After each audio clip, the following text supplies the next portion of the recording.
Oke, jadi ini adalah Poco F6 yang mana ini HP udah gue pakai sekitar 2 bulan. Ini artinya udah saatnya gue untuk cerita-cerita gimana pengalaman gue selama pakai HP ini. Oke, jadi langsung aja ini dia reviewnya.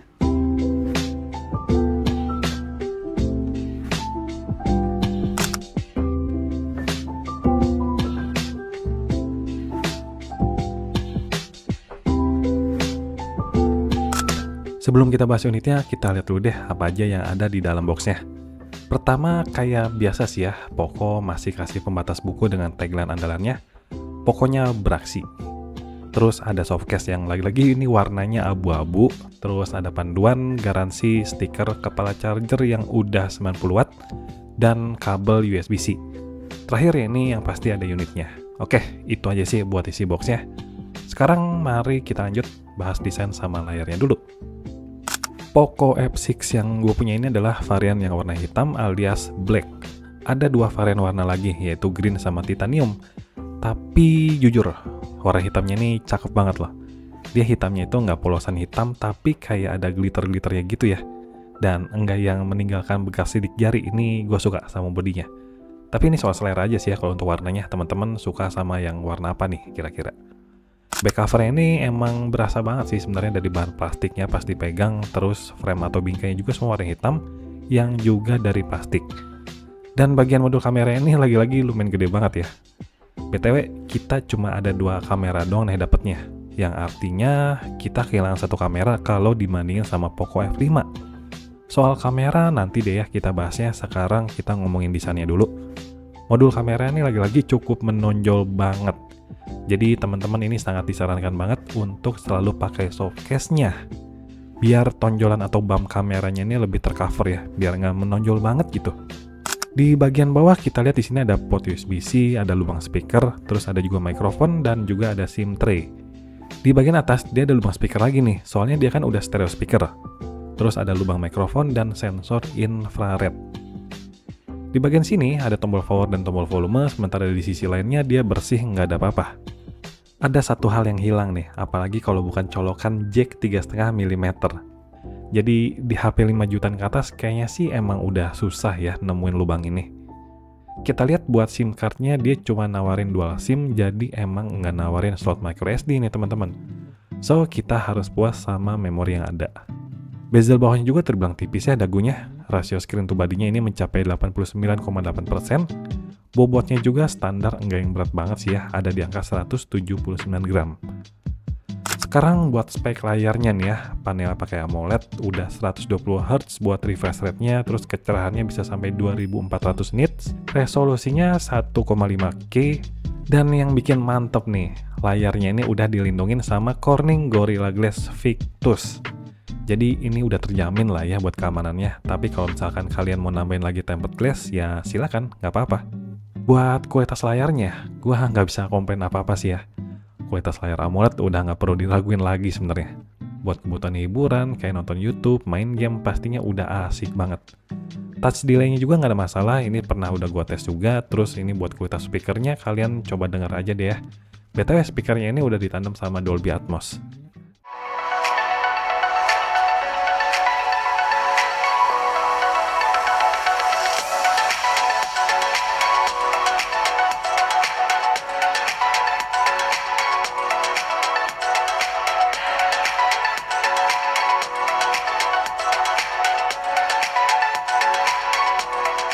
Nah, sebenarnya gue kurang setuju sih ya untuk ngetes speaker di YouTube tuh kayak emang sebenarnya nggak valid suara yang kalian dengar tuh. Tapi ya kurang lebih ini bisa gue bilang kualitas suara speakernya emang udah mantep. Di harga segini, stereo speakernya apalagi ditanam sama Dolby Atmos ya. Ini udah mantep banget buat nonton, buat main game udah nendang banget speakernya. Oh ya, satu lagi, ini HP IP ratingnya udah IP64. Jadi udah tahan percikan air atau misalkan kehujanan. Nah, tapi bukan untuk dibawa tenggelam ya teman-teman. Kalau misalkan nih HP nyebur, kemungkinan ya amsyong juga. Soalnya ketahanan api ratingnya untuk air ya, nggak sampai ke sana gitu. Nah, sekarang kita ke bagian hardware, yang mana ini jadi sektor unggulan mereka nih. Speknya gue bacain dulu ya. Chipsetnya pakai Snapdragon 8S Gen 3. Ingat ya, ada huruf S-nya loh. Varian memorinya 8256 dan 12512. Oh ya, lupa. Unit yang gue punya ini varian yang 8256.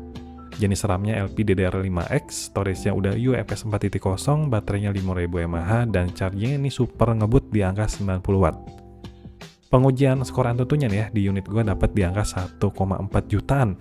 Ini sebenarnya skor yang tipis banget kayak si Poco X6 Pro ya.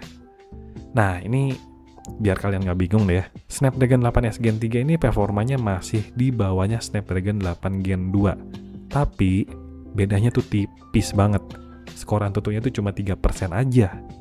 Ketahanan baterai, gaming performance, CPU performance, semuanya beda tipis.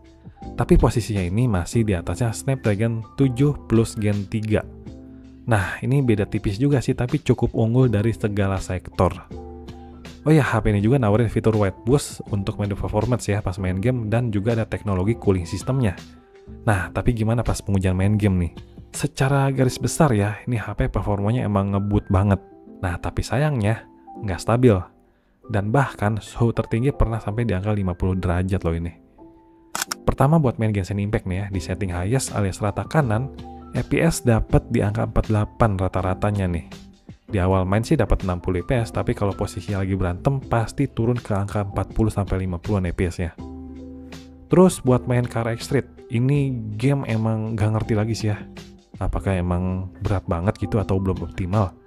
Di setting rata kanan sama rata tengah, rata-rata fps cuma dapat di angka 37 loh.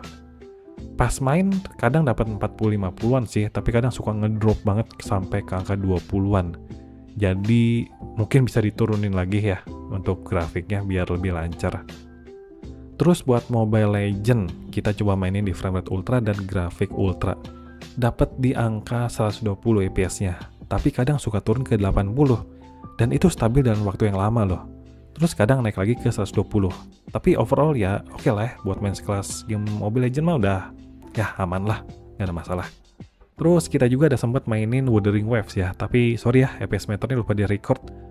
Overall kayak main Genshin sebenarnya, kena di 60 fps, tapi kalau lagi berantem itu turun bisa sampai ke angka 30.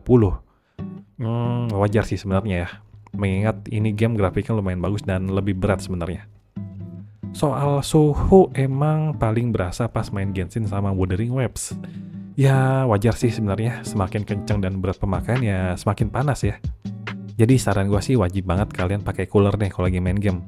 Soalnya nggak bagus juga sih ya kalau kalian sering digeber main game nih tiap hari dengan kondisi panas yang lumayan. Takutnya nih HP nggak lama umurnya gitu. Oke, lanjut soal baterai nih ya. Tadi udah sempat di-mention, kapasitasnya 5000 mAh dan chargingnya di angka 90 Watt.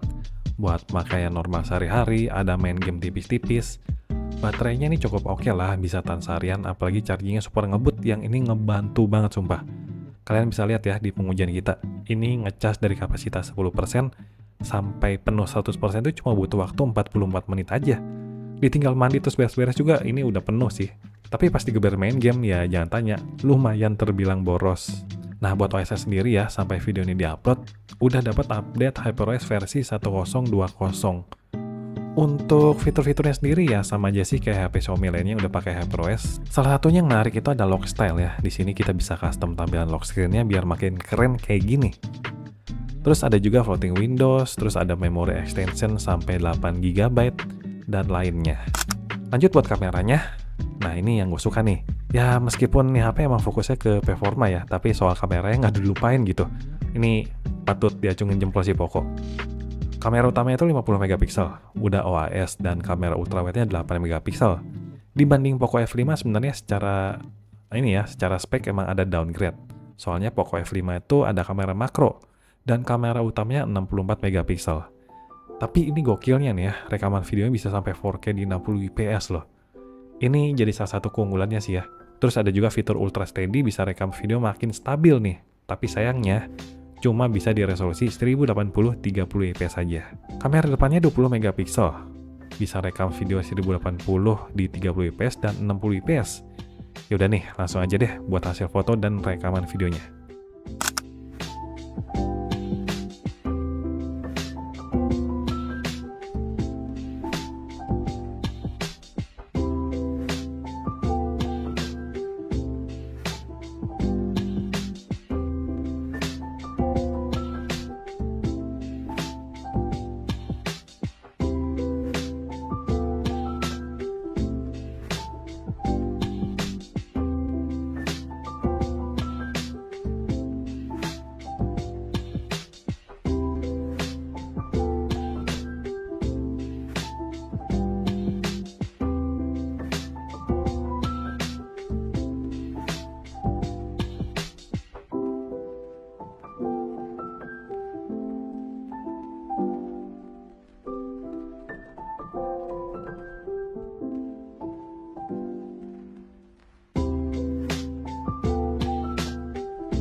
Nah, sekarang gimana untuk impresi gue selama 2 bulan pemakaian HP ini?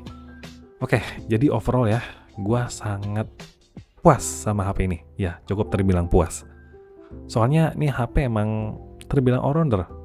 Performanya kencang, kamera cukup bagus, rekaman videonya stabil, kualitas layar buat hiburan juga udah mantep banget. Jadi bener-bener udah mencakup segala sektor sebenarnya. Meskipun ya kurangnya itu emang di baterainya agak boros kalau buat main game, dan panasnya tuh agak lumayan. Ya sebenarnya gue bisa ngewajarin sih, soalnya ini kan HP performanya lumayan ngebut. Jadi ya sangat disarankan banget, direkomendasikan kalian harus pakai cooler pas main game gitu. Jadi kalau emang baterainya agak boros ya wajar sih kalau misalkan emang digeber banget main gamenya.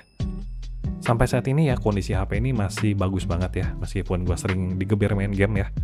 Apalagi gue kan sering main Genshin, Wuthering Waves, game-game berat, dan ternyata nggak ada masalah sampai sekarang udah 2 bulan ini ya. Sebenarnya baru 2 bulan sih. Nggak ada kan apa-apa, jadi buat kalian yang lagi cari HP dengan performa ngebut dan spek yang cukup all-rounder, ada budget 5 jutaan ataupun ya sekitar 6 juta, Poco F6 ini boleh banget jadi salah satu pilihan kalian ya. Oke, sekian ya teman-teman untuk reviewnya, semoga membantu dan mohon maaf kalau misalkan ada yang salah dalam penyampaian informasi. Dan teman-teman ini boleh banget ya kalau misalkan mau nambahin gimana pengalaman kalian yang udah pakai HP Poco F6 ini. Dan kalau misalkan ada yang salah, teman-teman boleh bantu koreksinya. Yang pasti thank you banget ya buat yang udah nonton dan sampai ketemu lagi di video selanjutnya. Bye-bye.